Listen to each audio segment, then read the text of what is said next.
जय जय राम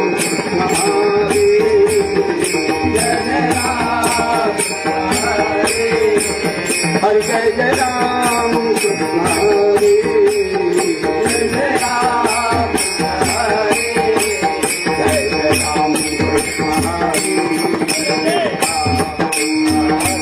जय जय राम जय जय राम बोला बोला राम जय जय राम चला चला राम जय जय राम जय जय राम जय जय राम जय जय राम जय जय राम जय जय राम जय जय राम जय जय राम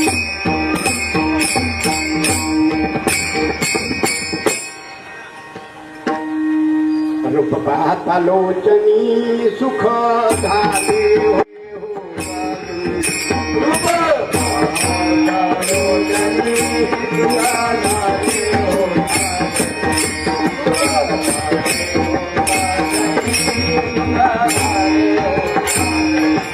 रूप पाहता लोचनी सुख झाले हो सागरी सुख झाले हो सागरी सुख झाले हो सागरी सुख झाले हो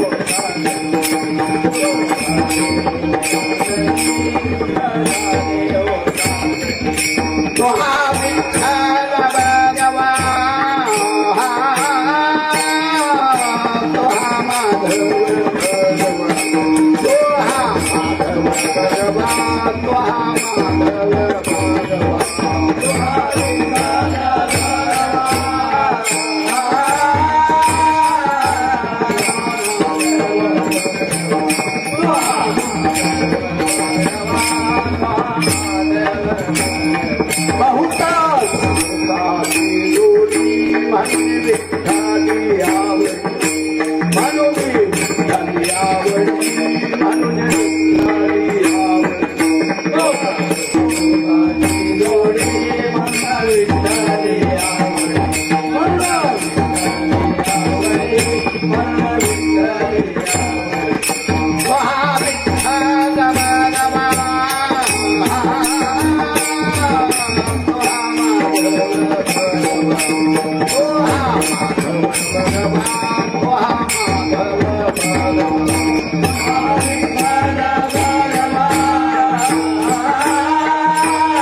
हाती घेऊन बाण फिरे हाती घेऊन बाण हाती घेऊन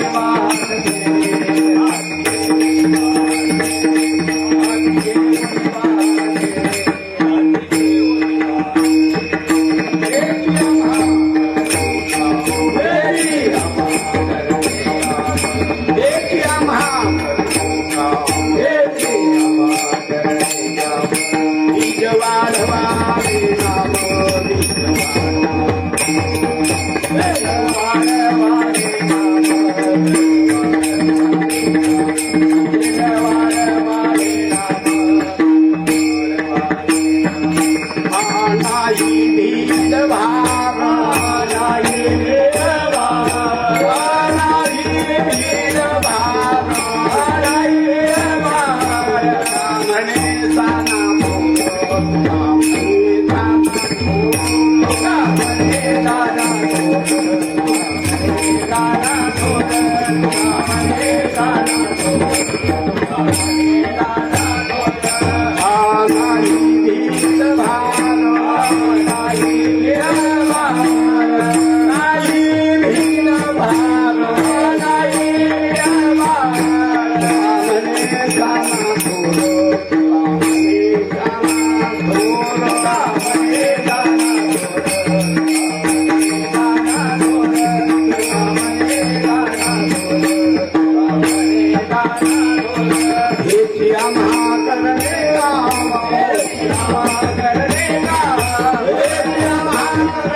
धर्माचे पालन धर्माचे पालन धर्माचे पालन धर्माचे पालन धर्माचे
बाकीचे निर्णय सांगता येत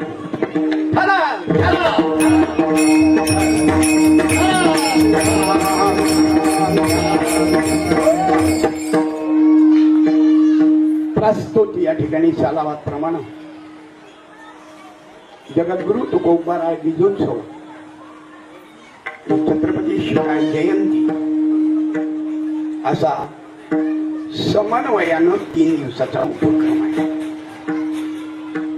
या उपक्रमामध्ये पाठीमागेही भरपूर कार्यक्रम आपण केलेले आहेत.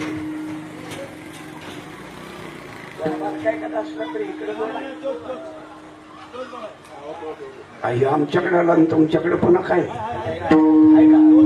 मग ठीक आहे. धन्यवाद. गेले अनेक वर्ष हा इथं उपक्रम चालू आहे. 1 जानेवारीला सांगता होणारा सप्ताह सुद्धा इथं मोठ्या प्रमाणावर होतो. त्याही कार्यक्रमामध्ये आपण कधी वेळ मिळेल त्या पद्धतीने येत असतो. ज्यामध्ये मधील आजच्या दिवसाचं कीर्तन पुष्प गुंफण्याचं काम आमच्या हरिभक्तीपरायण उतळे महाराज यांचा फोन आला. महाराज शिवजयंती म्हणलं अजून खाली आहे. पण तुमचा फोन झाल्यानंतर बरोबर 4 फोन झाले. गेल्या वर्षी सासवड शेजारी शिवजयंती केली होती, त्याच्या अगोदर मोरोडचीला शिवजयंती केली होती, आणि त्याच्या अगोदर हादे राजापूर रत्नागिरी तिथं 2-4 वर्ष लागू पडले. हा मोकळा वेळ असतोच असं नाही, पण योगायोगानं सापडला या ठिकाणी येणं झालं. आपल्या सर्वांच्या परमपवित्र मंगलपद कमलाचं दर्शन झालं. मी माझं भाग्य समजतो. सेवेला सुरुवात करण्या अगोदर वारकरी संप्रदायाचं आणि अखिल महाराष्ट्राचं आराध्य दैवत महायोग पीठे तटे भीमरथ्याम वरम पुंडरीकाय धातुम समागत्य तिष्ठं तमानंदकंदं परब्रह्मलिंगं भजे पांडुरंगं. पांडुरंगा करुणाता मनमार पांडुरंगा करुणाता मनमार पांडुरंगा करुणाता मनमार पांडुरंगा करुणाता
पांडुरंगा करो प्रथम नमन दुसरे चरण संतांची त्यांचे कृपादाने कथेचा विस्तारू बाबाजी सद्गुरु दास तुका. जगन नियंता जगत चालक भीमा तटविलासी भगवान पांडुरंग परमात्म्यांना प्रथम वंदन करून दुसरा मान मात्र संतांचा आहे. बरं, ओम नमो ज्ञानेश्वरा करुणाकरा दयाळ तुमचा अनुग्रह लादलो पावन झालो चराचरी. नमो सद्गुरु तुकया ज्ञान दीपा नमो सद्गुरु सच्चिदानंद रूपा नमो सद्गुरु भक्त कल्याण नमो सद्गुरु भास्करा पूर्णकीर्ती. श्री संताची माथा चरणावरी साष्टांग हे करी दंडवत. धर्माचे पालन करणी पाखंड खंडन हे जे आम्हा करणी काम बीज वाढवावे नाम विठ्ठला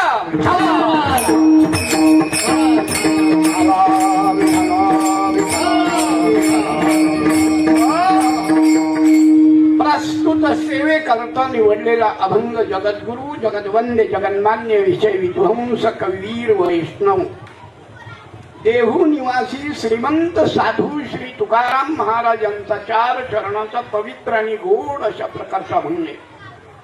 प्रस्तुत अभंगामधून तुकोबाराय सांगतात, धर्माचे पालन धर्माच्या संस्थापनेसाठी भगवंताचा अवतार आहे आणि पालनासाठी संतांचा अवतार आहे. धर्म संस्थापनेसाठी माझा अवतार आहे असं गीतेमध्ये भगवान परमात्मा अनेक ठिकाणी सांगतात. यदा यदा हि धर्मस्य ग्लानिर्भवति भारत अभ्युत्थानम् अधर्मस्य तदात्मानं सृजाम्यहम् किंवा परित्राणाय साधूनां विनाशाय च दुष्कृतां धर्म संस्थापनार्थाय संभवामि युगे.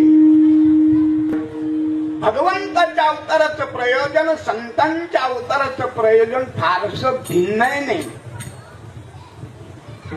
भगवान परमात्मा धर्माची संस्थापना करू शकतील, पालन घडेलच असं नाही. पुराणांतरीची भरपूर उदाहरणं देता येतील. संस्थापना होईल, पालन होईलच असं नाही ना.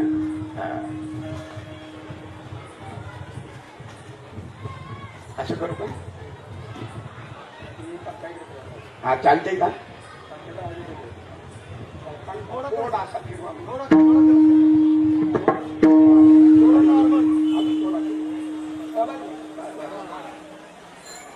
छान. कळलं पाहिजे ना कुठं काय होतंय की.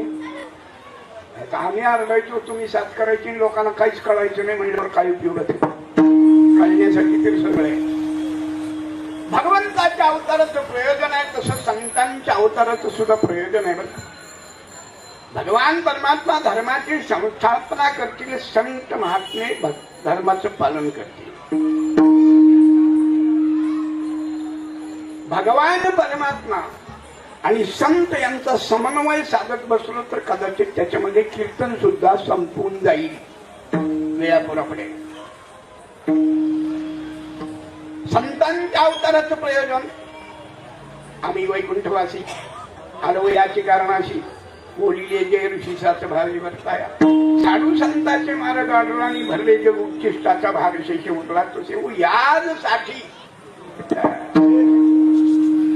संतांच्या अवताराचं प्रयोजन सही आहे. तर भगवंताच्या अवताराचं प्रयोजन सुद्धा फार गोड आहे.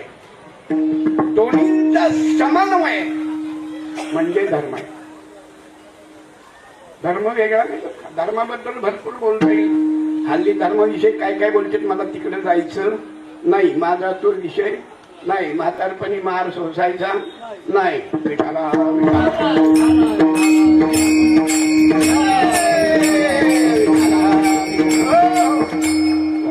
पहिल्यांदा एक वाक्य अंडरलाईन करून ठेवा, धर्म म्हणजे जात नव्हे. येते का लक्षात? धर्म म्हणजे जात नव्हे. मग धर्म म्हणजे काय का? जीवानं देवापर्यंत जाण्यासाठी शास्त्र शुद्ध केलेली पाऊलवाट, की ज्या पाऊलवाटेनं जीव देवापर्यंत नुसता पोहोचत नाही तर जीवाचा देव होतो, त्या पाऊलवाटेला धर्म असं म्हणतात. विठ्ठला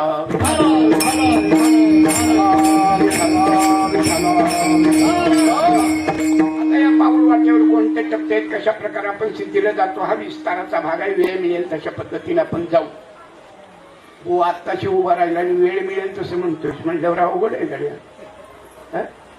पण घड्याळ तपासली नाही की आपण टाइम झालेला आहे म्हणजे राहिलंय किती, राहिलंय किती, पाऊण तास राहिलाय तुमच्या नियमाप्रमाणे. बोलू आपण 2-3 तास, पण मर्यादा पडतेच ना शेवटी तुमच्यात. हा तुम्ही म्हणून का करायचंय? संचारबंदी आहे, मारून मला खायला लागल. विठाला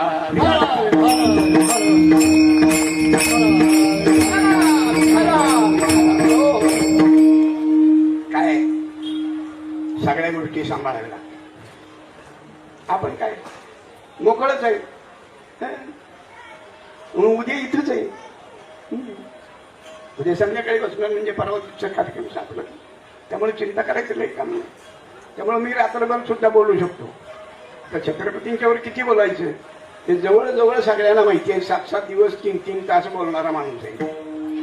त्यामुळे छत्रपतींच्या बद्दल बोलायला अडचण मला काहीच नाही. पण आपण सगळ्या गोष्टी सांभाळून जायचं. वेळेची मर्यादा सुद्धा सांभाळते.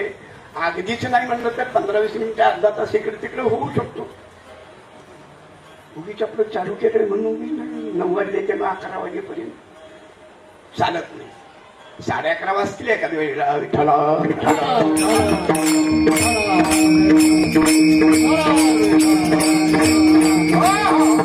धर्म संस्थापना, धर्माचे पालन. भगवान परमात्मा आणि छत्रपती शिवराय यांचा जर समन्वय साधायचं म्हटलं तर त्याच्यासाठी कालेची 2 कीर्तन मला करावी लागतात. त्यावेळेला कुठेतरी मिळणार. गोवा काय सांगता खरंच.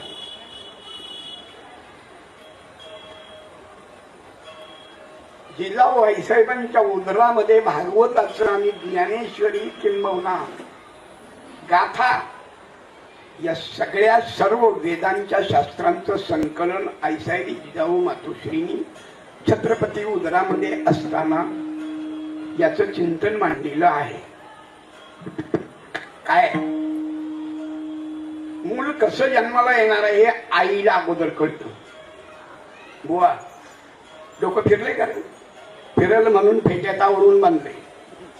2 तास फिरू नको, पुन्हा फिरलं तर काही काम राहिलेलं नाही. रामराय जन्माला येणाराच आहे कौशल्य मातोश्रीला माहिती होत.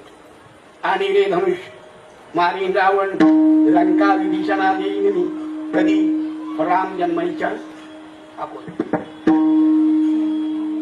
कृष्ण जन्माईच्या अगोदर माहिती होत काय तुझं लागी वधी उपजला मजाधी. शिवरायांच्या बाबतीत बोलायचं झालं जन्माच्या दृष्टिकोनातून फार बोलता येईल. मूळ पुरुष मालोजी राजांच्या पासून. मालोजी राजांना 2 पुत्र, बाबाजी भोसले आणि विठोजी भोसले. बाबाजी भोसलेला 2 मुलं, शहाजी आणि शरीफजी. शरीफजी एका युद्धामध्ये मारले गेले. विस्तारित कथाभाग सांगितलं बसलो तर नाही जाईल. मालोजीला मुलंच नव्हतं म्हणून एका पिराला नवस केला. त्या पिराचं नाव आहे शहा शरीफ, म्हणून थोरल्याचं शहाजी, धाकट्याचं शरीफजी. अगदी बारकाईने सांगायचं म्हटलं तर भरपूर सांगता येईल, आपल्याला तिकडे वळायला वेळ नाही. विठोजीला 8 मुलं. थोरला दत्ताजी आणि सगळ्यात धाकटा खेळोजी, ज्याची बायको मोहब्बत खानाला पळवून नेली होती तो. विस्तार भरपूर करता येईल, मर्यादा राहणार आहे. आपण पळत पळत जायचंय. तरी मला वाटत नाही तांबडं फुटतो पोचू. विठाला विठाला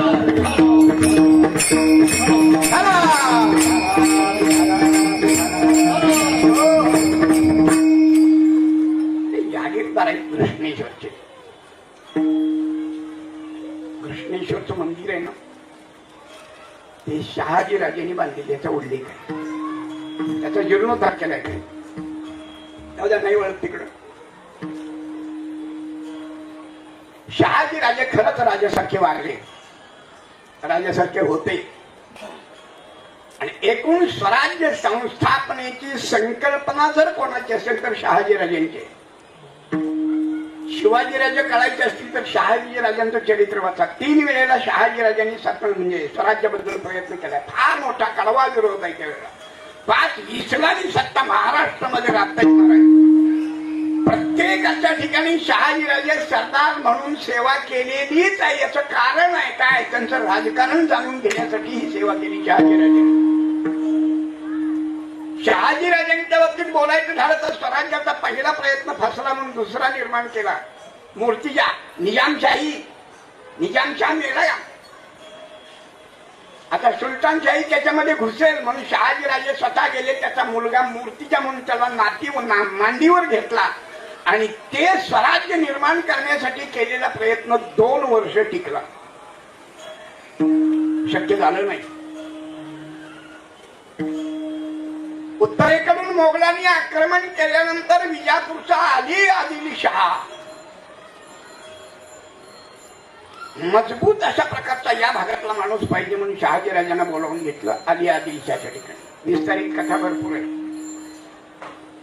यासाठी शिवरायांच्या चरित्रावरती 39 पुस्तकं आज उपलब्ध आहेत. फक्त छत्रपती शिवराय 39 पुस्तकं उपलब्ध आहेत. आणि ती एवढी नाही, 1000, 1500, 2000 पेजेस पुस्तक आहेत. चिंतन करावं एवढं अपुर आहे.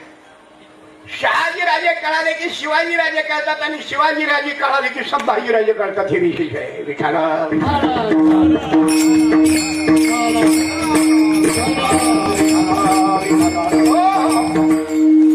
नाही विस्तार करत बसत, असंच बोलत बसत वेळ 2 मिनिटांमध्ये सांगून पुढे चालतो. शहाजी राजांना मोहिमेवर निघायचं. जिजाऊ आईसाहेबांना दिवस दिलेली आहेत. आदिलशहानं पुण्याच्या जहागिरीवर गाढवाचा नांगर फिरवून मोकळा झालाय. चोहोबाजूला 5 इस्लामी सत्ता आहेत. जिजाऊ आईसाहेबांना कुठंतरी सुरक्षित घरट्यामध्ये पाहिजे, कारण दिवस गेलेली आहेत म्हणून. शरीफजी राजे मारले गेले, पण शरीफजी राजांची सासूरवाडी आहे शिवनेरी. शिवनेरी ज्यांनी बघितलंय त्यांना धन्यवाद, ज्यांनी बघितलं नाही त्याला इलाज नाही. कारण संपूर्ण तिन्ही बाजून डोंगराचा कडा आहे, एकच वाट आहे पुन्हाकडून जुन्नर कडून आत जायला. ज्यांनी बघितलंय त्यांच्या लक्षात येईल. गडकोट किल्ल्यामध्ये मजबूत असणारा शिवनेरी आणि त्या ठिकाणी ठेवायचं ठरलेलं आहे, त्याप्रमाणे निरोप धाडला. शरीफजी राजांचे मेहुणे, त्यांचं नाव आहे शिवनेरीचे किल्लेदार शिधोजी विश्वासराव. निरोपाप्रमाणे सूर्योदयाला पहाटेच्या येतो म्हणून सांगितले. म्हटल्यावर भल्या पहाटे येऊन पायथ्याला उभे राहिलेत, अजून कुणीही आलेलं नाही, हालचाल दिसेना झाली.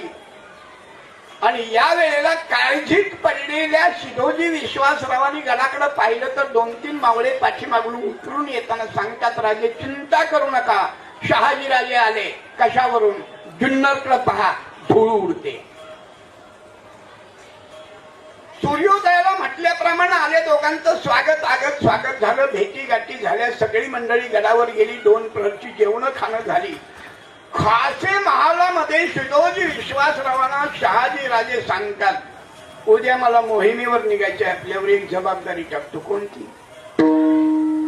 जिजाला सांभाळा. एवढं म्हटलं आणि शहाजी राजांनी घोड्याला टाच मारली. 1 महिन्यापर्यंत काल गेला. एक दिवस जिजाऊ आईसाहेबांचा चेहरा पडला. दासींच्या लक्षात आलं ते, आणि दासींनी जाऊन सांगितलं. कोणाला? शिधोजी राजे, शिधोजी विश्वासराव यांची धर्मपत्नी, तिचं नाव आहे लक्ष्मीबाई. लक्ष्मीबाईला सांगितलं, आईसाहेब अक्कासाहेबांची बहुतेक तब्येत बिघडली असावी. लक्ष्मी आईसाहेबांनी दासी पाठवल्या आणि त्यांना सांगितलं बागेमध्ये घेऊन या. बागेमध्ये जिजाऊ आईसाहेब समोर बसलेत, लक्ष्मी आईसाहेब या बाजूला बसलेत. दासीनं खून केली. दासी निघून गेल्या आणि लक्ष्मी आईसाहेब जिजाऊ आईसाहेबांच्या पायाजवळ बसून प्रार्थना करतात, सांगा ना तुम्हाला काय होतंय. आज तुमचा चेहरा पडलेला दिसतो, मलिन दिसतो, म्लान दिसतो, चिंताक्रांत दिसतो, मला कळेल का काय? जिजाऊ आईसाहेबांनी सांगितलं, विशेष काही नाही. काय सांगण्यासारखं भरपूर असतं, पण काही सांगता येत नाही, असा भाग असतो. लक्ष्मी आईसाहेबांनी भरपूर विनवणी केली. शेवटी जिजाऊ आईसाहेबांना पायाजवळ नतमस्तक झाल्या. अक्का, ही अपेक्षा मालकानं पूर्ण करायची असते, पण शहाजी राजे मोहिमेवर गेले. तुम्हाला जे हवंय ते मला सांगा, जीवाचं रान करून तुमच्या सगळ्या अपेक्षा मी पूर्ण करेन. एवढ्या म्हटल्याने पाय धरल्या बरोबर जिजाऊ आईसाहेब जागेवरून ताडकन उठून उभ्या राहिले आणि सांगतात, अक्कासाहेब मला काय वाटतंय तुम्हाला सांगू? अरे मला वाटतं घोड्यावर बसावं, मला वाटतं दांडपट्टा खेळावा, मला वाटतं तलवार चालवावी, मला वाटतं गडकोट किल्ले जिंकावेत, मला वाटतं हिंदवी राज्य व्हावं, ही श्रींची इच्छा.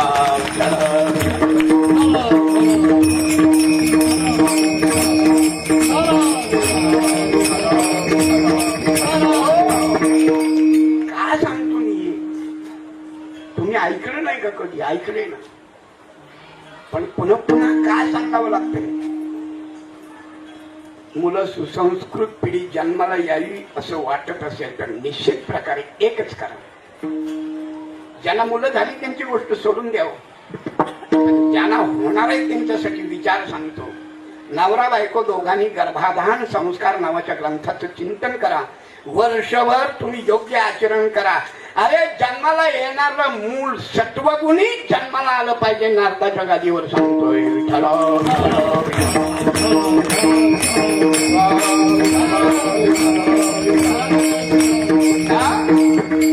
भरपूर बोलता येईल. धर्म सांगून शिकवून संस्कार होत नाही. बरं का? संस्कार जन्मतः असावेला. कोणाला वाटते आपले पोरांना दारू प्यायले? कोणालाच वाटत नाही. साहजिक आहे. कोणाला वाटतं वाईट वागावं?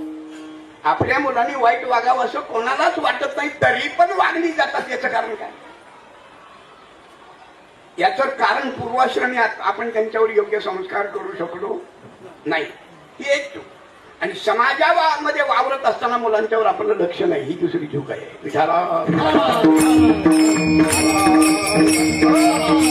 शिवाला देवापर्यंत जाण्यासाठी केलेल्या टप्प्यामध्ये 4 प्रकार आहेत. एक संस्कार.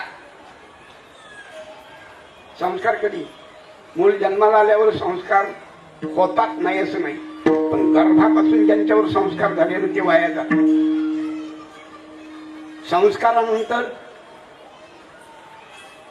उच्चार बोलणं. आपण जसं मुलाला शिकवू तशा प्रकारे ते बोलतो. त्याला जन्माचं काही कळत नाही, पण आपण शिकवताना चांगलं शिकवावं लागतं, त्यावेळेस चांगलं बोलतो. उच्चार. बर नुसतं बोलून चालत नाही, उच्चाराबरोबर काय हवंय? आचरण हवंय ना. आणि संस्कार, उच्चार, आचार आणि या तिघींचा समुच्चय म्हणजे विचार. आणि तो विचार संतांनी आपल्याला समोर मांडलेला आहे. विठ्ठला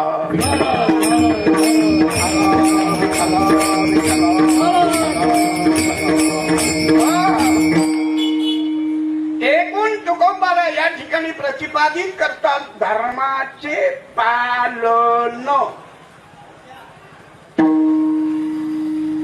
एक वेळ संस्थापना सोपी वाटेल, पण पालन कठीण आहे. पालनाबद्दल बोलायचं झालं, संस्काराच्या दृष्टिकोनातून उठल्यापासून संस्कार हवेत आपल्याकडे. अंथरुणावर उठून बसल्याबरोबर काय काय काय अंथरुणावर उठून बसल्याबरोबर काय काय? अरे अंथरुण बाजूला सारा, जमिनीला हात लावा आणि आईसाहेबांची क्षमा मागा. समुद्र वसणी देवी पर्वत असताना म्हणले, आईसाहेब दिवसभरच्या कामासाठी तुम्हाला मला लाथ मारावी लागते, मला क्षमा करा. नाही संस्कार येणार. उठल्याबरोबर काय? डोळे उघडले नाहीत, नका उघडू. एक हात दुसऱ्या हातावर ठेवला, असा नव्हे असा, आणि हात उघडा. आणि आपल्या हातामध्ये का काय काय? अरे तुम्हाला पाहिजे ते तुमच्या हातामध्ये काय? कराग्रे वसती लक्ष्मी. लक्ष्मी पाहिजे ना. अरे कशाला दुसऱ्या पुढे हात पसरता? तुमच्या हातामध्ये आहे ना. सरस्वतीची सेवा करावीशी वाटते ना. कुठे आहे? लांब नाही, करमध्ये सरस्वती. आणि देव देव देव कशाला हिंडता ओरडत? देव कुठे आहे? अरे तुमच्या हातामध्ये करमूले तू गोविंदम प्रभाते कर दर्शनम. इथून सुरुवात आहे. सकाळी उठल्याबरोबर मंगळ स्नान झालंच पाहिजे. स्नान झाल्याबरोबर तुळशीला पाणी घातलंच पाहिजे. घरात असणाऱ्या देवाची पूजा केलीच पाहिजे आणि कपाळाला काहीतरी लावलंच पाहिजे. बुवा काय सांगतो? खरं सांगतो. काय लावायचं? काही लावा. माती लावली तरी चालते, पण कपाळाला काहीतरी लावा. वारकऱ्याबद्दल नाही सांगावं लागत. बुक्का काहीतरी अष्टगंध, निदान गोपीचंद काहीतरी नाही ना. वारकरी आपला कुलस्वामीला गुलाल लावाना चालतंय ना. तुम्ही शंकराचे भक्त आहे ना, भस्म लावाना चालतंय. मल्हारीचे भक्त आहे ना, भंडारा लावाना, कपाळ बरोबर बिघडते कुठं. पण काहीतरी कपाळाला लावल्याशिवाय आपण हिंदू ठरत नाही, हे किती जणांना माहिती आहे? कोणी या गोष्टीचा विचार केला? काहीतरी लावा ना. बरे नाही काय मिळालं, चोरीत राख लावा, बिघडते कुठं. अजिबात काय नाही मिळालं, तव्याचं काळं लावा, दृष्ट तर लागायची नाही. काय संस्कार आहे, धर्माचरण म्हणतात. आणि या धर्माचरणाचं जसं त्या तसं जर आचरण जगाच्या पाठीवर कृष्ण परमात्म्यांच्या पाठीमागं कुणी केलं असेल तर छत्रपती शिवराय विठ्ठला.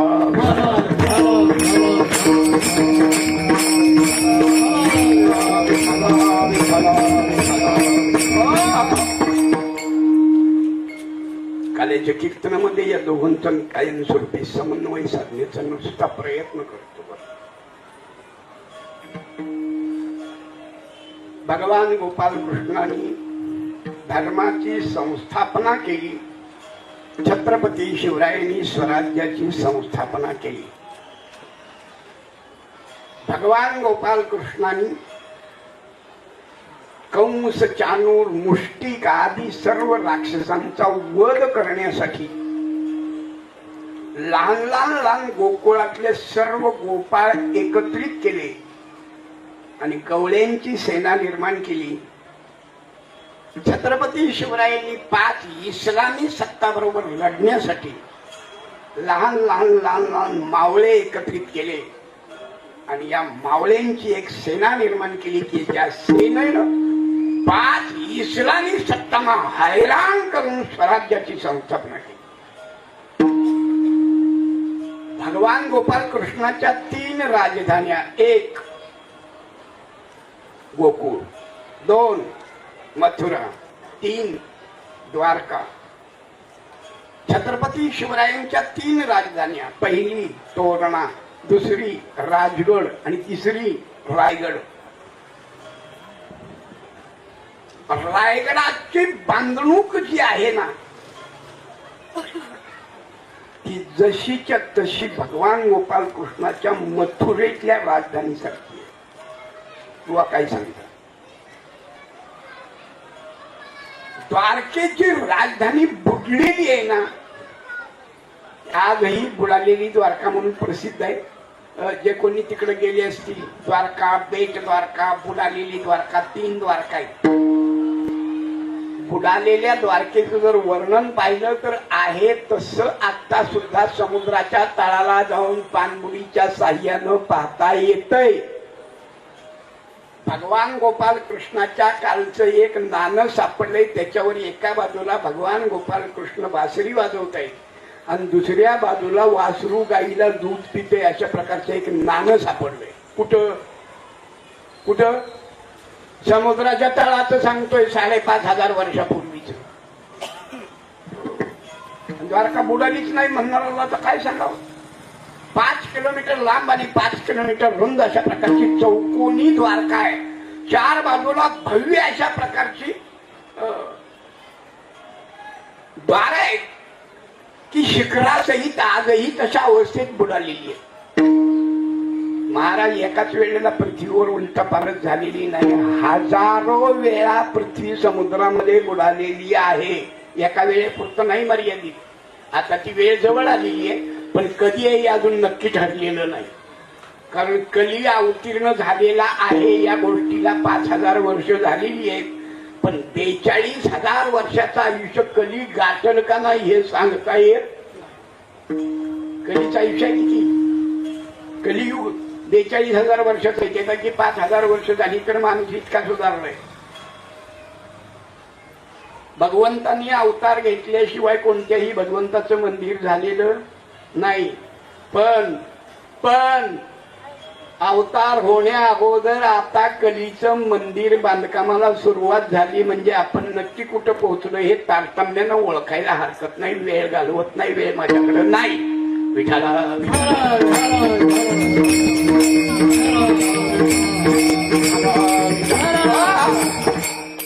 राजधानीच पाहायची असेल भगवान गोपाल कृष्णाची तर आत्ता रायगडावर जा. बुवा काय सांगता? खरं सांगतो. जिथं छत्रपती शिवाजी महाराजांचं आसन आहे संपूर्ण तो चौक विस्तारित आहे. 172 फूट लांब हा कोपरा आहे आणि 172 फूट हा कोपरा लांब आहे.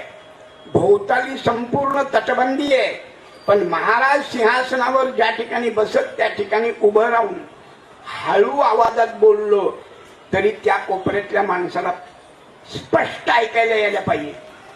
बुवा काय सांगता, माईकची व्यवस्था आता झाली. 350 वर्षापूर्वीचं केवढं मोठं तत्वज्ञान असेल, नुसती कल्पना करा, कल्पना. माईक लावून लोकांना समजत नाही हल्ली, पण तिथं अशी व्यवस्था आहे, किमान 10 ते 12,000 लोक त्या पटांगणामध्ये राजवाड्यासमोर बसत असतील. आणि जिथं महाराज उभे राहत तिथं विना माईकचं सहज बोललं तरी आजच्या दोन्ही कोपऱ्यामध्ये ऐकायला येतं. जे गेले असतील त्यांच्या लक्षात येईल. केवढं मोठं तंत्रज्ञान आहे. सिंहासनाच्या पाठीमागे 6 राण्यांच्यासाठी 6 महाल आहेत. छत्रपतींच्या एकूण 8 राणे आहेत. हे कशावरून? भगवान गोपाल कृष्णांनी सुद्धा या राक्षसांच्या विरुद्ध एकत्रित येता यावं म्हणून 8 विवाह केले. आणि हेच सूत्र छत्रपती शिवरायांनी अवलंबलं की शत्रू बरोबर जर 2 हात करायचे असेल तर आपली सगळी मंडळी एकत्रित केली पाहिजे. आणि ती एकत्रित होण्यासाठी म्हणून नातेसंबंध निर्माण केले गेले. विस्तारित सांगावं एवढा. याच्याही पुढे जाऊन सांगायचं झालं तर भगवान गोपाल कृष्णाची जी सदर आहे तशाच प्रकारची सदर रायगडावर निर्माण केली. भगवान गोपाल कृष्णाची जी बाजारपेठ होती तशीच बाजारपेठ रायगडावर निर्माण झाली. कधी गेला तर आपल्याला पाहायला मिळेल. 42 दालनं आजही उपलब्ध आहेत, पाहायला बघायला मिळते पडलेल्या अवस्थेमध्ये. चालत जायचं नाही खरेदीला, मग घोड्यावरनं जायचं, रथावरून जा, अंबारीत बसून जा. समोरच्या गिरायकाला खाली उतरावं लागत नव्हतं. एवढी व्यवस्था रायगडावर त्या काली महाराजांनी करून ठेवलेली आहे. त्याच्यावरून भगवान गोपाल कृष्णाची जशी अद्वितीय बाजारपेठ होती तशी जगाच्या पाठीवर छत्रपतींच्या काळामध्ये ती अद्वितीय बाजारपेठ होती. जगाच्या पाठीवरची मंडळी खरेदीला तिथे येत होती. सांगावं एवढं अपुर आहे हो महाराज, सांगावं एवढं अपुर आहे. समन्वय साधताना छत्रपती शिवरायांनी भगवान गोपाल कृष्णाच्या चरित्राचंच आचरण केलं आणि म्हणून धर्म संस्थापना शक्य झाली. पालन करणं भगवंताला सुद्धा शक्य नाही. यासाठी भरपूर उदाहरणं पुराणातली देता येतील. परशुराम असू द्या, परशुराम वेळ प्रसंगी आईचा वध, धर्मपालन झालं का? नाही ना. पुष्कळ उदाहरण देता नाही वेळ घालवत त्याला. हे नुसतं मग नाव सांगून चालत नाही, मला कथा सांगावी लागते. वेळ नाही ना. विठ्ठला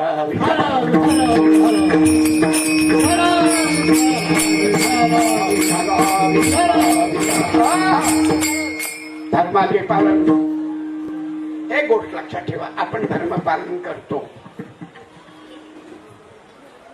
तुम्ही आहे, आम्ही धर्म पालन करतो, बरोबर आहे. पण आपल्या धर्म पालनाला विरोध होतो, विरोध होतो. बरं, विरोध म्हणजे काय? तुम्ही असं का करता, त्यापेक्षा आम्ही सांगतो तसं करा ना. साधा विरोध आहे. मग आम्ही त्यांना सांगतो तुम्ही तसं द्या सोडून, आम्ही सांगतो तसं करा ना. याला काय म्हणायचं? याला नास्तिकवाद म्हणायचं किंवा पाखंड म्हणायचं. आता या पाखंडाच्या बाबतीत ए सोडा त्याला. ए बाळा इकडे, इकडे. ए बाळा इकडे. जुना मैत्र आहे माझा, असं काय करता? इकडे ये ये. तुम्ही म्हणून का करायचं? माझा जुना मैत्र आहे तुम्ही.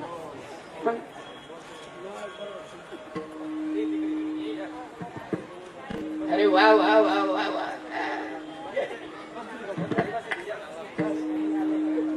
बरं इकडे, इथे बैस, बैस माझी शेजारी.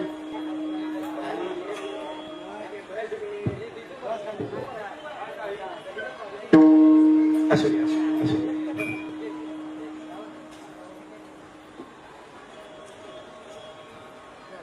काय सांगतोय मी? हेची आम्हा करणे काम. विठाला विठाला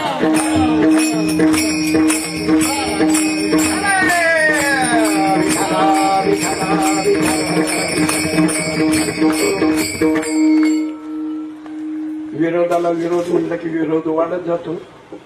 पण विरोधाला आपलंसं करावं लागतं त्यावेळेला व्यवस्थितरित्या घडतं. हा.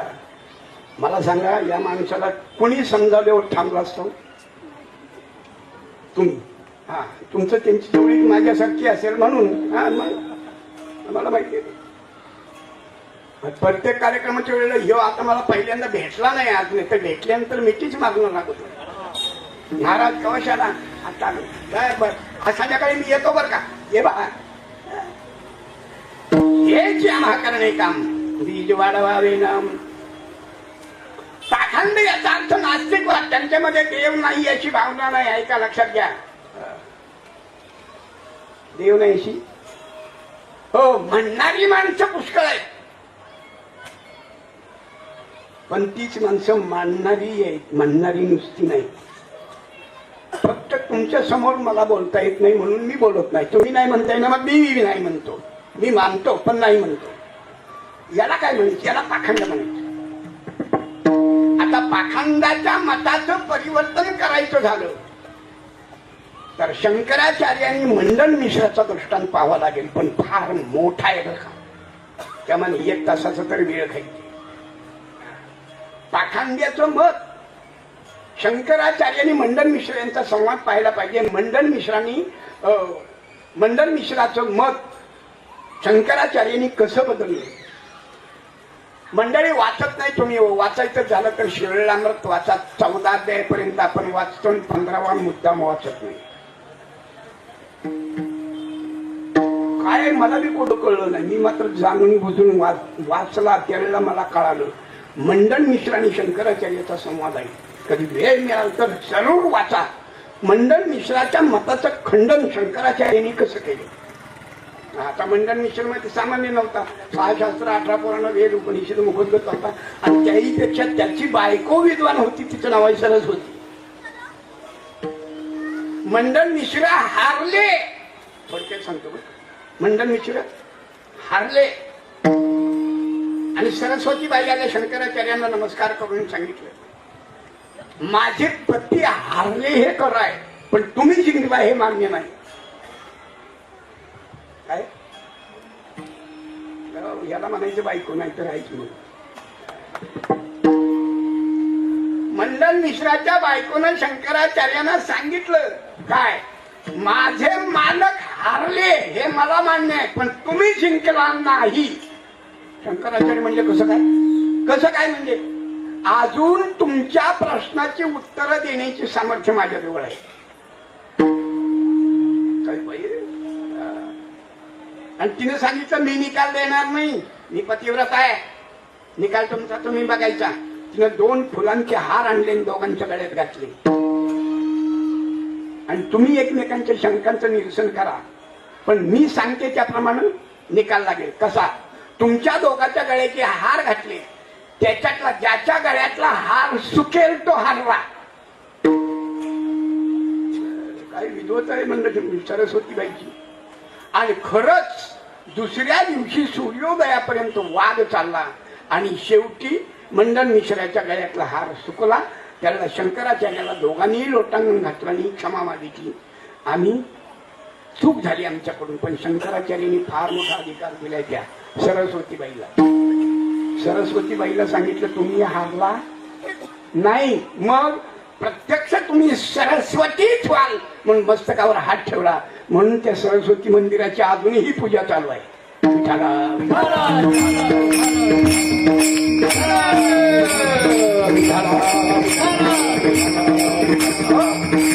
भरपूर वर्णन करता येईल. एकूण धर्म संस्थापना करण्याचं काम भगवंताचं आहे, तसं धर्म पालनाचं काम मात्र संतांचं आहे, साधूंचं आहे, योग्यांचं आहे. अभंगाचं पहिलं चरण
धर्माचे पालन करणे, पाखंड खंडन हेचे आम्हा करणे काम, बीज वाढवावे नाम.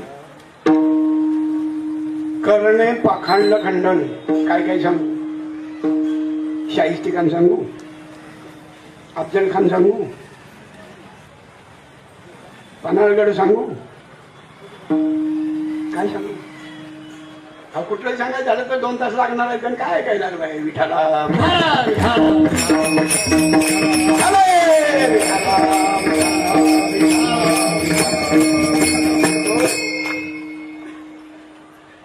छत्रपतींचं चरित्र आहे ते. कठीण आहे हो. एक मुद्दा जर घेतला, पन्हाळगड घेतला, बस पन्हाळ्यावरून निघताना सुरुवात करताना शिवाकाशीत पासून सुरुवात करावी लागल. त्याचा मेकअप कसा केला महाराजांनी, त्यांना मेकअप करत असताना आपले जोडे त्याच्या पायात घालत असताना महाराजांच्या अंतकरणाची अवस्था काय, शिवाजी काशीच्या अंतकरणाची अवस्था काय, आपला जिरेटोप त्यांना चढवताना त्यांची अवस्था काय, आपली अवस्था काय. हे शेवटचा टप्पा तर एवढा गोड आहे. महाराज गिरफ्तार केला शिवाला हो, आणि ज्याला विचारण्यात आलं खरा शिवाजी नाहीस तू, तो हात जोडून सांगतो मी शिवा काशीद आहे, पण मरताना मात्र छत्रपती शिवाजी महाराज म्हणून मरतोय, हेच माझं भाग्य आहे.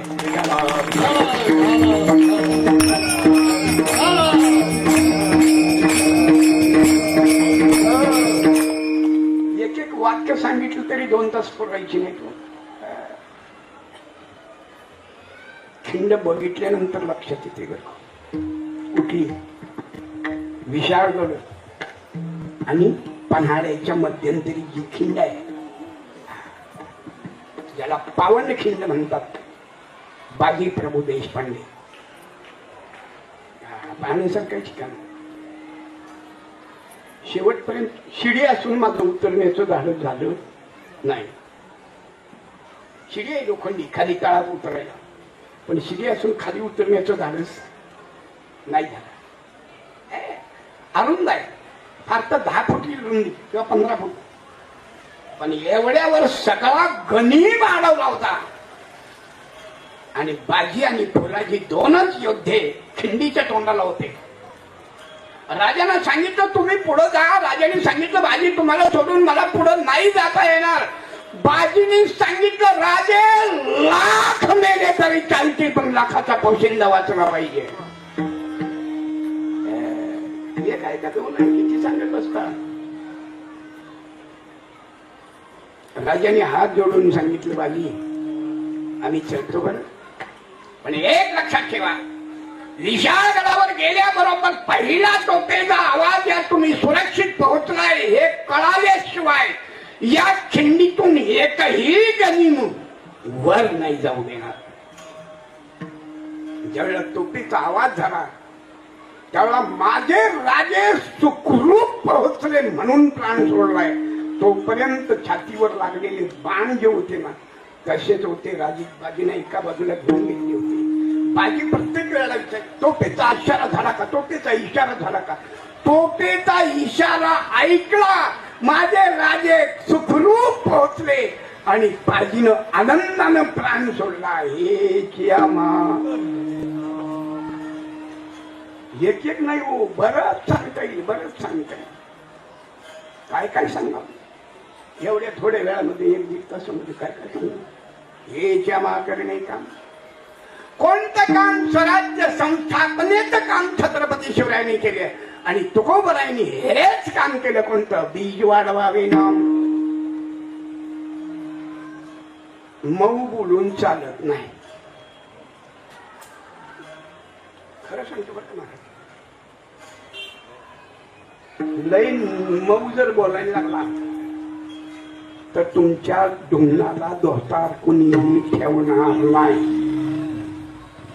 मग वारकऱ्याने जेवढं मऊ वागायचं तेवढं कठीण वागलं तर या समाजामध्ये तुम्ही टिकू शकता. नाठाळाचे माथा अनुगाठी समर्थ जमेल तसं जगलं पाहिजे. तुकोबारा हेच सांग, कठीणाला कठीण उत्तर द्या. जो मऊ आहे ना, चालतंय ना, भले तरी देऊ. काशीची आपण म्हणतोय बरं का, गाथा तपासा, भले तरी देऊ. समाजामध्ये जरा काही बरं दिसत नाही म्हणतात ते शब्द वापरायचे नाही. त्यांचे शब्द कशा प्रकारचे ते योग्य आहेत त्या काळामध्ये, ठीक आहे, त्याच्याबद्दल वाद नाही. त्यांचं चुकीचं आहे असं नाही, पण आपण ते उच्चारण्याच्या लायकीचे नाही म्हणून बोलायचं नाही. विठाला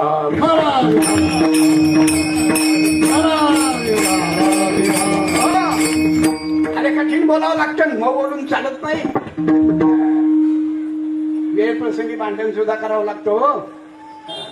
हो काय सांगता, खरं सांगतो, भांडावं लागते. जनाई भगवंतासमोर उभं राहून देवाबरोबर भांडते. भांडायला सुद्धा ताकद लागते अंगामध्ये, नाहीतर मी तुमच्यावर भांडायला आली. तिला कधी मार केली माहिती पण पडायची. भांडणाला कसं तरी उभं राहून चालत नाही. कास घालवणी बळकट झालो कळी काळावर नीट. आणि ज्याच्या बरोबर भांडायचंय ना त्याच्या दारात जावं लागतं भांडायला. नुसतं उभं राहील नाही, कास घालून कमरेवर हात ठेवून भांडणाची तयारी लई जोरात असते. गुरुवर्य आप्पा शांताबाई भांडकीची कथा सांगत असत. आता वेळ घालवत नाही.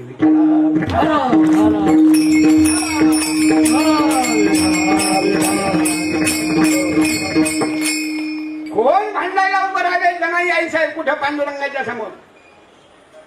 काय म्हणते तो, त्याचं कौतुक केलं का धनाबाईंनी. अरे विजया मूळ मायेच्या कारट्या. खरंय का, खरंय खरंय. आता मूळ मायेच्या कारट्या इकडे जर ह्या भारडात घुसलो तर 2-3 दिवस मी बाहेर यायचो नाही. मूळ माया म्हणजे कोण, ब्रह्म म्हणजे कोण, ब्रह्माचा मायेशी काही संबंध. ब्रह्म जर माया जर ब्रह्मापासून आलिप्त आहे तर ब्रह्माला माया जाणून घेऊन तुम्हाला कशी थांबवू शकते? तुम्ही मायेत कसं अडकता, तुम्हाला कसं पार करायचं आणि तुम्ही ब्रह्मापर्यंत कसं जायचं? इतका विस्तार एकासाठी करावा लागेल, एका शब्दासाठी. फार अवघड आहे ते. अरे विजय मूळ मायेच्या कारट्या. एवढ्या थांबली का बाबा? नाही ना, नुसतं नाही, बोट मोडून तुझी रांडकी झाली. पुढं काय? जन्म सावित्र चोराला आली. याच्यामध्ये मोठं मतीत आहे बरं. जर चोराली आली तर रांडकी होऊ शकते का? आणि मग जर होऊ शकते तर ती कोण आहे? भरपूर बोलता येईल, वेळेची मर्यादा आहे. आपल्याला फक्त 15 मिनिटं राहिलेली. विठ्ठला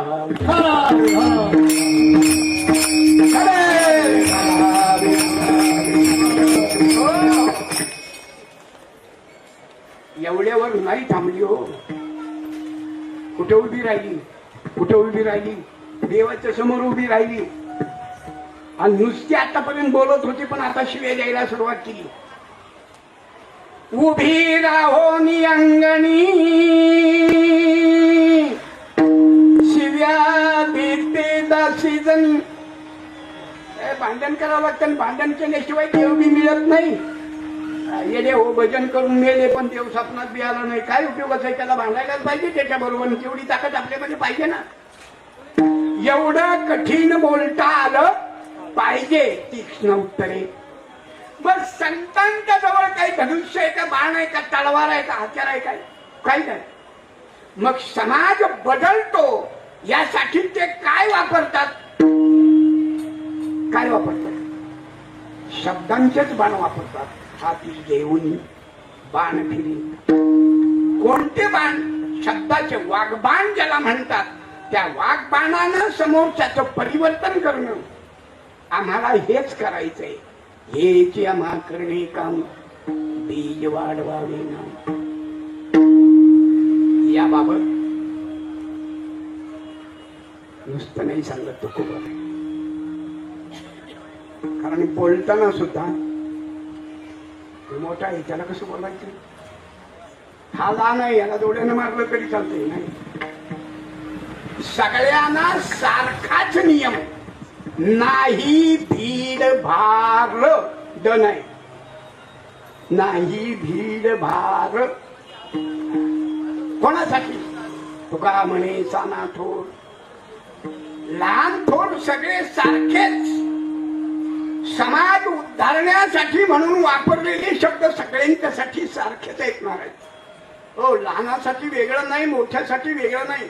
निर्देश घालून दिलेले जे नियम आहेत ना ते सर्वांच्यासाठी सारखेच आहेत. परमार्थाच्या दृष्टीने सगळ्यांना सारखे नियम आहेत. गरीब श्रीमंत नाही, लहान मोठा नाही, उंच नीच नाही, विद्वान अडाणी नाही, हा भेदच नाही. सगळं सारखंच आहे. आणि तुकोबाराय सांगतात त्या सगळ्यांना बरोबर घेऊन आम्हाला हेच करायचं आहे. हेच आम्हा करणे काम, बीज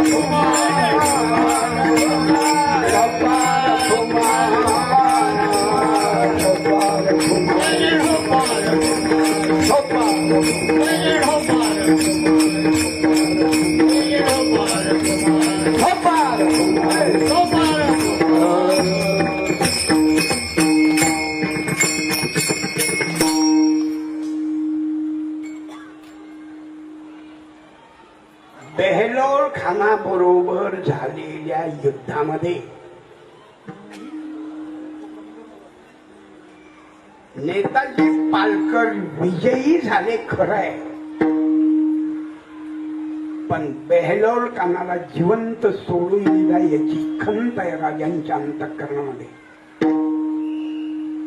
ज्यांनी इतिहासाचा अभ्यास केलाय त्यांच्या लक्षात येईल, बाकीच्यांच्या लक्षात न येणारा भाग आहे.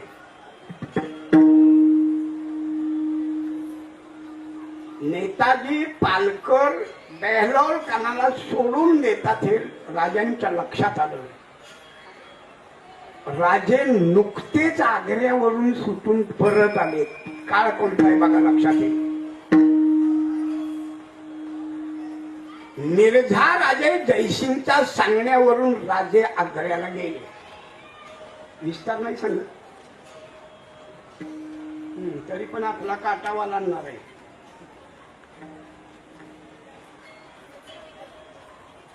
राजा कशा प्रकारे सुटून आले हे जर सांगायचं म्हटलं तर कमीत कमी तासभर नक्की जाणार आहे. वेळ घालवत नाही आपण. पण नेताजी पालकर आणि राजांच्या मध्ये वैर नव्हतं. आता पुन्हा सांगतो तुम्हाला. पण त्या काळचं राजकारण साध्य करण्यासाठी नेताजी पालकर मिर्झा राजे जयसिंगला जाऊन मिळाला.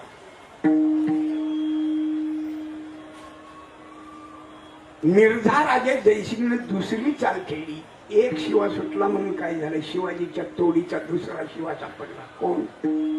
नेताजी पालकर. नेताजी पालकरांचं चरित्र फार मोठं आहे बरं का. नेताजी पालकर एका लढाई पुरते मर्यादित नाही, नेसरीच्या घाटामध्ये सुद्धा फार मोठा पराक्रम गाजवला नेताजी पालकरला. फार गोड भाग आहे.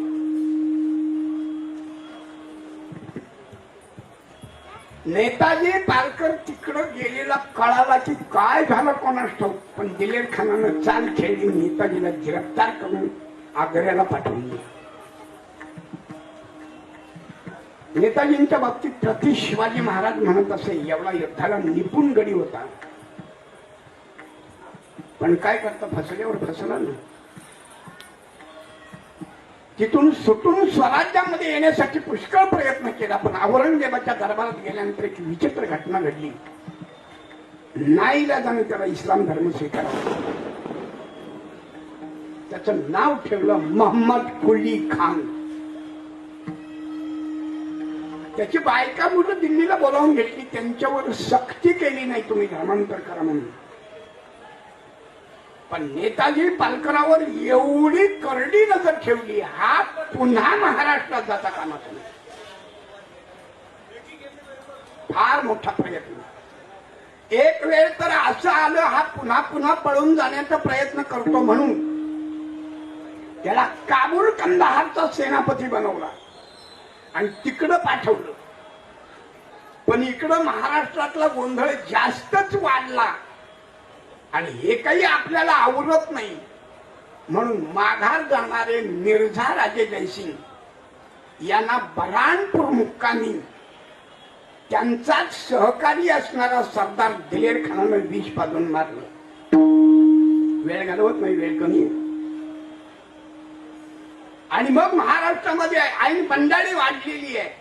कोणत्याही असणाऱ्या उत्तरेच्या सुलतानाला महाराष्ट्र शक्य नाही, कळतच नाही कुठं जायचं आणि काय करायचं. आणि हे औरंगजेबाच्या लक्षात आल्यावर औरंगजेबाने मोहम्मद कुली खानाला माघारी बनवून घेतलं. कोणाला? नेताजी पालकरांना. आणि त्यांना सांगितलं काय, तुम्ही फक्त महाराष्ट्राचं नेतृत्व करा. महाराष्ट्राचं नेतृत्व करा. सैन्य आहे, सरदार आहे, सगळं काही आहे. आता ज्यांच्या तालमीत झाले त्यांना काय अवघड आहे. त्यांनी दिल्लीत जी हे सगळी फौज घेतली ती सरळ महाराष्ट्राची बॉर्डर ओलांडली आणि महाराष्ट्राची माती जशी पायाला लागली तसं गळ्याचं अंतःकरण भरून आलं. जननी जन्मभूमी स्वर्गादपि गरीयसी. सगळा रंग आणि नूर पालटून गेला महाराज. एके अमावस्येच्या रात्री सर्वजण झोपले असताना मध्यरात्रीच्या वेळेला एक डबडं घेतलं आणि सगळ्या सैन्याच्या तळामधून हा महापूर एक काळी घोंगडी पांघरून बाहेर पडला. तो पुन्हा माघारी गेला नाही. रात्रीची वेळ आहे, कुठं जायचं माहिती नाही, कुणीकडून रस्ता माहिती नाही. 3 रात्री फिरत होते. कारण दिवसा फिरालं तर पुन्हा गिरफ्तार करतील, पुन्हा जिवंत सोडणार नाही. चौथ्या दिवशी सूर्योदयाला राजगडावर ही स्वारी आलेली आहे. राजांचा दरबार भरला, बाहेर 2 शिपाई उभे आहेत आणि ही स्वारी तिथे आली. पोशाख सांगू, राजस्थानी जोडी घातली, हिरवी तंग अशा प्रकारची सलवार आहे, अंगावर हिरवा झोप्पा आहे, वर घातलेला जो कुर्ता आहे तो नक्षीदार हिरवा कुर्ता आहे, गळ्यामध्ये हिरवा रुमाल आहे, डोक्याला हिरवी टोपी आहे, कोरलेली दाढी आहे, डोळ्यामध्ये सुरमा घातलेला आहे, कपाळावर इस्लामचा शिक्का आहे आणि समोरच्या सरदाराला नमस्कार करून सांगतो, मला महाराजांना भेटायचं आहे. असं जाता येणार नाही, आत्ताचा दरबार भरलेला आहे. मला महाराजांना भेटायचंय, मला महाराजांना भेटायचंय. दुसरं काही बोललाच नाही तो. आणि इतका त्रास दिला त्या शिपायाला. शेवटी एका शिपायाने दुसऱ्याला सांगितलं, याच्यावर लक्ष ठेव, मी परवानगी काढून येतो. आणि म्हणून तो आत गेला, महाराजांना मुजरा केला आणि सांगितलं, एक यावनी सरदार बाहेर आलाय आणि तुमची भेट मागतोय.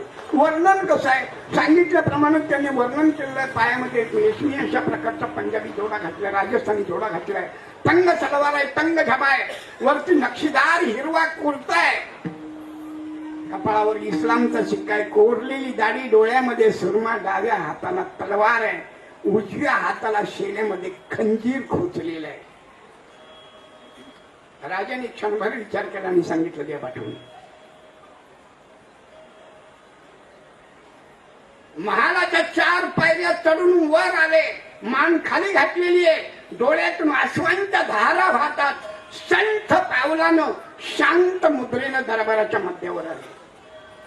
वर पाहण्याचं धाडं झालं नाही, खाली तोंडे, डोळ्यातनं पाणी वाहतंय, अंग सगळं बहरून आलंय, शहारून आलंय आणि 2 शब्द बाहेर पडले, महाराज राजे. दोघांची भेट नाही किती वर्ष, 9 वर्ष. 9 वर्ष तिकडे काढली नेताजी पालकरांनी. राजांनी क्षणभर विचार केला, लक्षात आलं माणूस आपलाय, पण कोण. पुन्हा क्षणभर बुद्धीला ताण दिला, आसनावरून ताणकन खाली उडी मारली, धावतच गेले आणि समोरच्या व्यक्तीला कडकडून मिठी मारली. नेताजीच्या डोळ्यातलं पाणी राजांच्या खांद्यावर आहे, राजांच्या डोळ्यातलं पाणी नेताजीच्या खांद्यावर आहे आणि राजांनी शब्द उच्चारले, नेताजी तुम्ही. मिठी सैल झाली महाराज. झटकन खाली बसले, राजांचे पाय हातामध्ये धरले, डोळ्यातून आसवांच्या धारा वाहतात, अभिषेक होतोय. वर पाहत असताना राजांचं मुखावलोकन केलं आणि गैवरून सांगतात, राजे चूक झाली, राजे चूक झाली, राजे चूक झाली. राजांनी नेताजीला उठून उभं धरलं, कडकडून मिठी मारली. नेताजी, अरे तुम्ही आमचे होता, नेताजी तुम्ही आमचे आहात, नेताजी इथून पुढे तुम्ही आमचेच राहाल. करणे काम. भरपूर गोष्टी सांगता येतील छत्रपतींचे, प्रश्न नाही महाराज, पण धर्म परिवर्तनाचं सुद्धा महत्वाचं कार्य कोणी केलं असेल. हो, महाराजांनी केलं. 9 वर्ष मुस्लिमाप्रमाणे वागणाऱ्या नेताजी पालकरांना दुसऱ्याच दिवशी भर सभेमध्ये गागा भट्टांच्याकडून धर्मांतरित करून घेऊन पुन्हा हिंदू बनवलं. हेच आम्हाला हेच करायचंय महाराज. जीवनामध्ये करण्यासारखं काय? भगवंताची सेवा, राष्ट्राची सेवा, समाजाची सेवा आणि धर्माची सेवा. ज्ञानेश्वर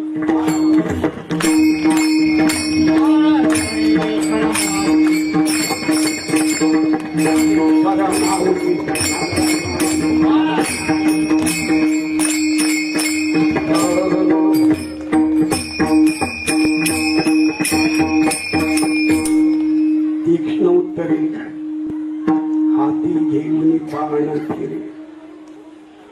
सगळ्यांना माहिती आहे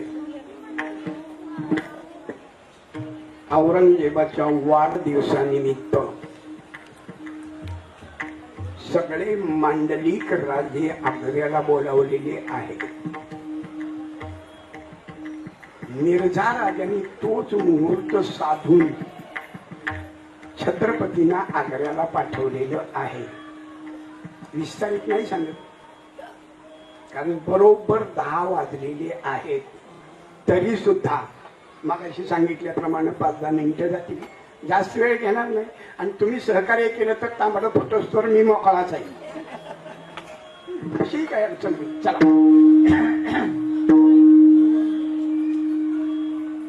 इकडून एकलिंगजीची शपथ घेऊन मिर्झा राजांनी आपला मुलगा रामसिंगला आग्र्यामध्ये राजांची व्यवस्था करायला सांगितली. महाराजांना आग्र्याला नेत असताना एखाद्या राजेशाही थाट सुद्धा कमी पडेल इतक्या इतमामानं आग्र्यापर्यंत नेलं आणि तिथून मात्र पुढे त्यांच्या अपमानाला सुरुवात झाली. आग्र्यामध्ये त्यांच्या स्वागताला कोणालाही येऊ दिलं नाही. रामसिंग हा मिर्झा राजा जयसिंगचा मुलगा, त्याच्यावर जबाबदारी सोपवली होती, पण त्याला खास राजवाड्याच्या महालामध्ये सांगितलं, त्याची बदली केली आणि महाराजांच्या सेवेला कोणीही उपस्थित नाही.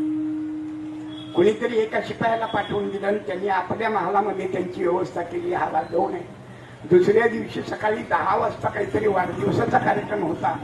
राजे वाढदिवसाला हजर राहू नये म्हणून सगळ्या बाजूचे रस्ते बंद केलेले होते. वाचा पाहिजे तर बाम पुरंदऱ्याचा शिव छत्रपती वाचा, नाहीतर श्रीमान एवढी वाचा, रणजित देसाईचं सगळं पाहिलं नाही. राजांनी तिथं पोहोचू नये म्हणून सगळा बंदोबस्त करण्यात आला. रामसिंगाला काळजी होती, पण रामसिंगाला खुद्द दरबारामधलं काम असल्यामुळे त्याला हालता येऊ नये अशी सगळी तजवीज औरंगजेबाने केलेली होती. सगळा कार्यक्रम पार पडला आणि रामसिंगाला पुन्हा हा मुद्दा विचारतो, अरे दक्षिणेचा तुमचा राजा नाही आला वाटतं. रामसिंगाने आपल्या खास माणसांना निरोप पाठवून, या वाटेने येऊ नका, त्या वाटेने या, त्या वाटेने येऊ नका, असं करत करत त्या ठिकाणी जागेवर आले. आणि आल्याबरोबर आतमध्ये पाहिलंय सगळेजण आपापल्या ठिकाणी उभे आहेत. राजांना 5000 शिलेदारामध्ये उभं करण्यात आलं आणि त्यांनी रामसिंगाकडे पाहिलं. रामसिंग काय? रामसिंग काय म्हणल्याबरोबर रामसिंग थरथर कापतो. म्हणजे मुजरा करा. आम्ही छत्रपती, मुजरा आम्हाला करावा लागतो, नाही चालत हे. चलबिचल झालेली लक्षात आल्याबरोबर औरंगजेबानं रामसिंगाला विचारलं, रामसिंग काय भानगड आहे? रामसिंगाने सांगितलं, बहुतेक खिल्लत मिळाली नसावी. आणि मग खिल्लतीचं एक ताट राजांच्या हातावर ठेवण्यात आलं. राजाने ती खिल्लत अशी हाताने उडवली की हिरा मोठ्या माणकाचं ताट औरंगजेबाच्या पायाजवळ जाऊन पडलं. औरंगजेब रागानं लाल झाला. कोण है? राजे त्याच आवाजामध्ये त्याला सांगतात, अरे अशी खिल्लतीची ताटं दररोज आम्ही आमच्या सरदारांना वाटतो. चल, कोण घेऊन बसला? नाही भीड, नाही विलवार. तुका म्हणे सानाथो, हे क्षमा करणे काम, बीज वाढवावे नाम ज्ञानेश्वर. तुकाराम तुकाराम.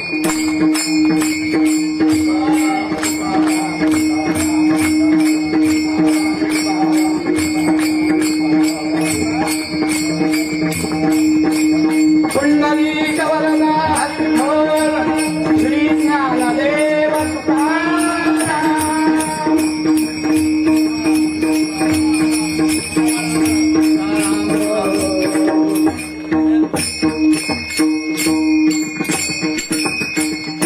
धर्माचे पालन करणे, पाखंड खंडन, ही क्षमा करणे काम, बीज वाढवावे नाम. तीक्ष्ण उत्तरे हाती घेऊन दान केले, हे क्षमा करणे काम, बीज वाढवावे नाम. नाही भीड भार, तुका म्हणे साना थोर हे क्षमा करणे काम बीज वाढवा विना. या ठिकाणी येणं झालं. आपल्या सर्वांच्या परमपवित्र मंगलपद कमलाचं दर्शन झालं मी माझं भाग्य समजतो. कोणाचा येता नाम निर्देश करत नाही. वेळ झालेली आहे.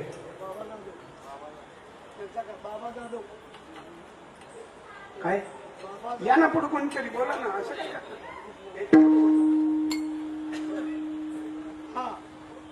या कार्यक्रमाचं संयोजन मग ते सगळं तुम्ही कोणीतरी बोललं पाहिजे.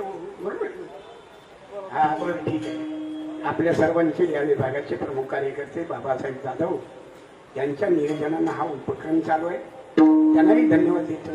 वास्तविक हे असलं अगोदर सांगायचं असतं पण आता तुम्ही शेवटी सांगितलं तरी पण धन्यवाद. आलेले सर्व पाहुणे पण किंबहुना असणारी कलाकार मंडळी आता माझा कोणाचा जास्त परिचय नाही तरी पण या ठिकाणी आले सुंदर अशा प्रकारचं सहकार्य केलं त्यांना धन्यवाद देतो. झालेली सेवा सर्वांच्या सहकार्यानं श्रीचरणी समर्पण. नाही भीड भाग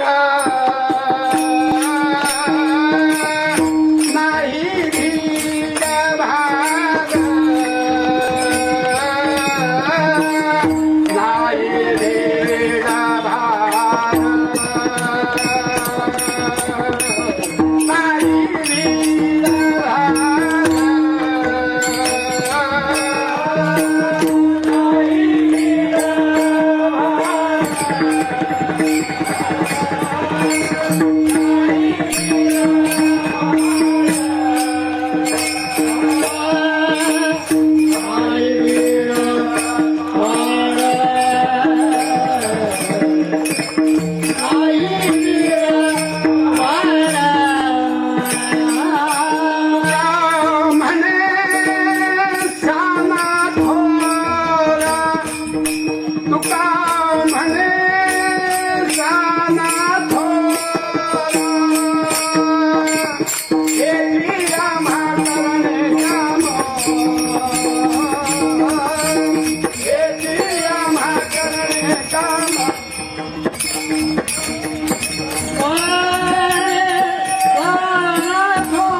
हे जे आम्हा करणे कामा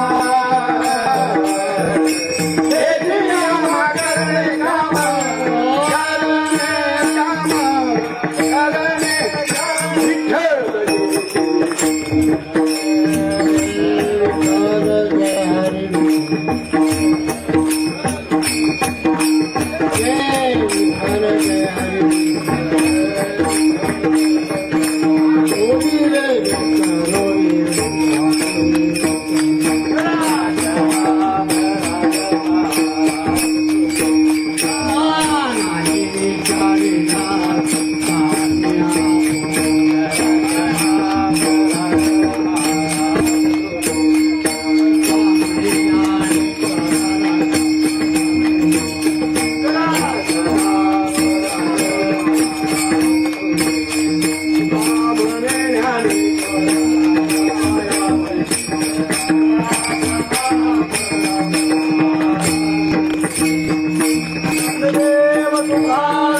खरं सांगायचं मी वक्ता नाही पण शेवटी दोन शब्द बोलू वाटलं म्हणून बोलतोय. काही चुकलं तर माफ करा.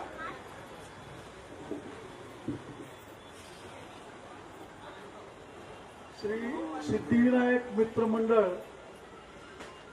सार्वजनिक शिवजयंती उत्सव व संत तुकाराम महाराज वैकुंठ गमन या मागचा एक खरा शिल्पकार, खरं प्रेरणास्थान जे माझे श्रद्धास्थान ते माझे चुलते मधुकर सोपान जाधव मामा यांनी हा जो कार्यक्रम सुरू केला, सर्वांना एकत्रित करून सुरू केला, त्यांना माझा मनपूर्वक नमस्कार. खरोखरच आज कालपासून हा कार्यक्रम चालू झाला. त्याच्यामध्ये आपल्या विभागातीलच आपल्यातलाच कीर्तनकार किंवा आपल्यातलीच एक वारकरी संप्रदायातली व्यक्ती ज्यांनी काल खूप सुंदर तुकाराम बीज यांचे कीर्तन खूप चांगल्या प्रकारे केलं. व ज्या कीर्तनाची या मंडळाच्या शिवजयंती उत्सवाची सुरुवात सर्वप्रथम बाबाप्पा पंढरीनाथ महाराज मासुर्णेकर यांच्यापासून झाली आणि त्यांचंही कीर्तन खूप छान प्रकारे झालं. मनापासून मी त्यांचे आभार व सर्व तुमच्या मंडळाचे मंडळाचे माझ्या विभागाचे प्रत्येक नागरिकाचे जर माझ्याकडून कुठली सेवा कमी पडली असेल तर मला क्षमा करावी व मार्गदर्शन करावे हीच नम्र विनंती. जय शिवराय. देव तुकाराम देव तुकाराम ज्ञानदेव तुकाराम देव तुकाराम देव तुकाराम तुकाराम तुकाराम